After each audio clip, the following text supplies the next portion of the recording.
My background in terms of prospects for education was not certain, was not a given, and it wasn't clear to me how far I would go in life.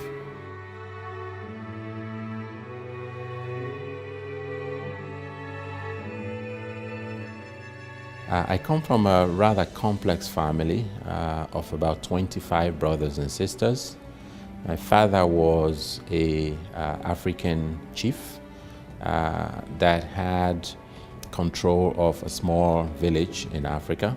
My elder brother decided that he was going to take control of my life.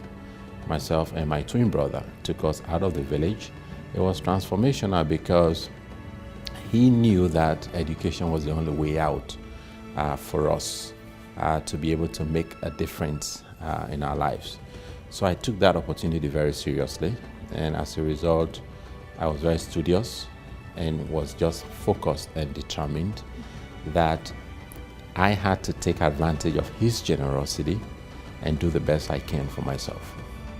I knew that if I was to go further in education, I had to look for opportunities outside of Sierra Leone. I had a US Peace Corps visit from a college right after when I finished my Bachelor of Science degree. Somebody introduced me to him, and we got talking about university life in the United States. Michigan State reached out to me and said, "We'd like to offer you a teaching assistantship in the chemistry department for 5 years." So that's how my path to Michigan came about. Since leaving Michigan State University, I had worked in 2 pharmaceutical companies. One is Wyeth, the other is Pfizer. And now I'm with United States Pharmacopoeia, USP, in Rockville, Maryland. I am the Vice President of the Global Health Impact Programs at USP. And my role there is to provide technical support to developing countries in improving the quality of medicines that come into those countries. So I have a large staff of about 32 scientists. I send them around the world to help train regulatory agencies such as your Food and Drug Administration type organizations on how to conduct quality control and how to exercise better oversight of their market to protect their citizens from counterfeit medicines and substandard medicines. So I'm using my chemistry now to really impact what goes on in terms of how people are exposed to medicines in their country. The book that I have written is titled The Executive in You, and it narrates my journey from the African village to corporate America. The main driver for writing that book is, everyone has a story. Somebody is waiting to hear your story.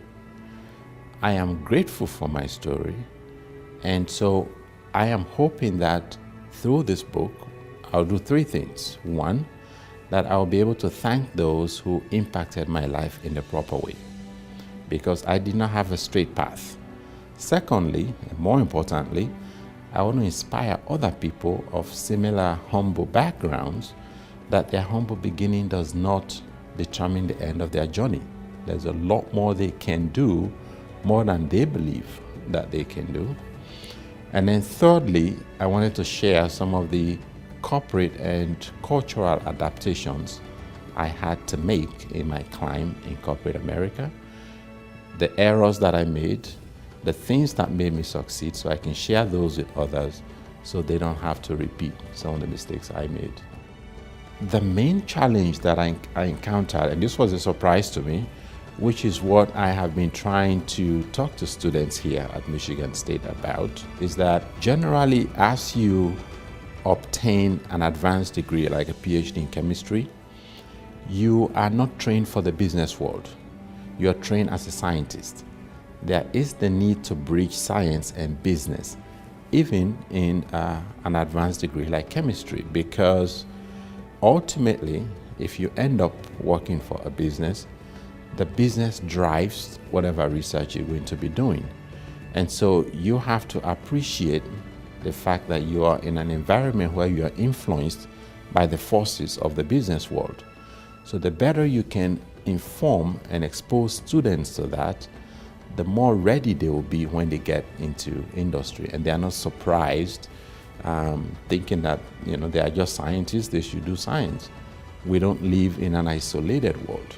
We are influenced by the environment, and so the business world impacts you, and you have to accept that.